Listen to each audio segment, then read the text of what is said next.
Originali. Bentornati a Lingue Originali ed in particolare al primo appuntamento della settimana, quello dedicato alla lingua inglese, nel corso del quale Marco Piovaz ci accompagna a vivere atmosfere tipicamente british. In questa puntata ascolteremo la terza ed ultima parte del monologo The Hand of God di Alan Bennett. Buon ascolto. I said no, I wasn't the sort of person who is resentful. I'd made my profit and they had made theirs. Selling on, everybody makes something. That's what the antique business is all about.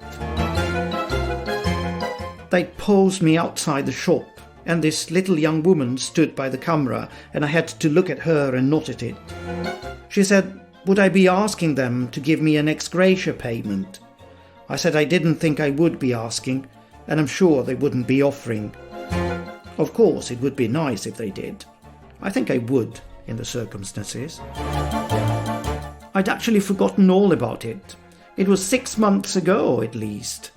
Apparently, they had a lot of tests to do on the paper and whatnot. Then Nancy Barnard comes banging on the window one morning before I'd even opened, holding up a copy of the Telegraph and pointing to this photograph on the front page. And there's the young man and a blow-up of the finger. Which so all, or anyway, some of the experts say it's by Michelangelo, a study, one of the few apparently, of the hand of God on the Sistine Chapel ceiling. I knew I'd seen it before, Nancy says, only it was Faye who pointed it out. Glued to the telly box as usual, she said it's like the finger they have at the start of the South Bank show.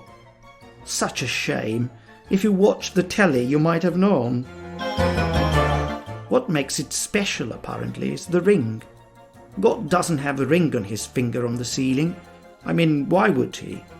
But the ring on the finger, has very faintly the arms of the Pope who commissioned it, Julius something or the other, who was Michelangelo's patron.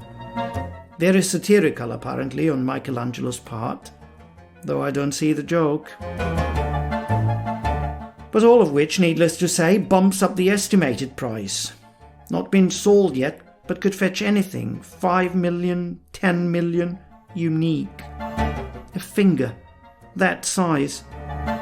Poor you, said Nancy. Oh, I said, it happens.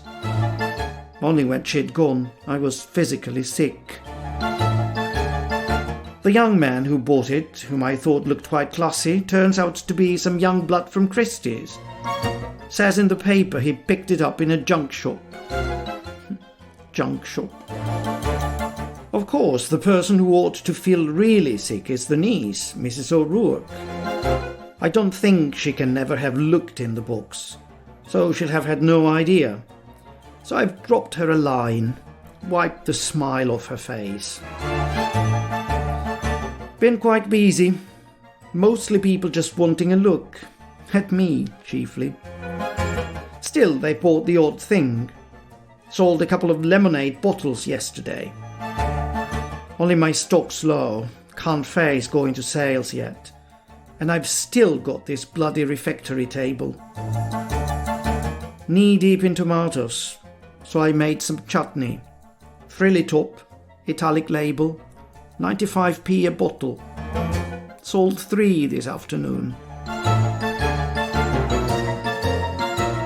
A Lingue Originali, Marco Piovaz ha letto per voi in lingua inglese. Lo ritroveremo su Caffè Italia la prossima settimana, venerdì, sempre alle ore 22. Ma Lingue Originali è in onda anche il sabato con Nadia Meroni, con la lettura in lingua tedesca, e la domenica con Barbara Marchand, per quella in lingua francese.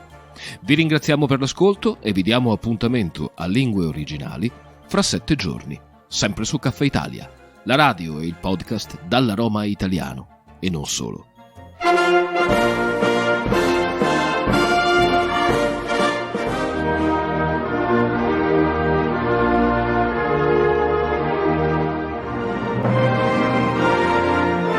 Lingue Originali.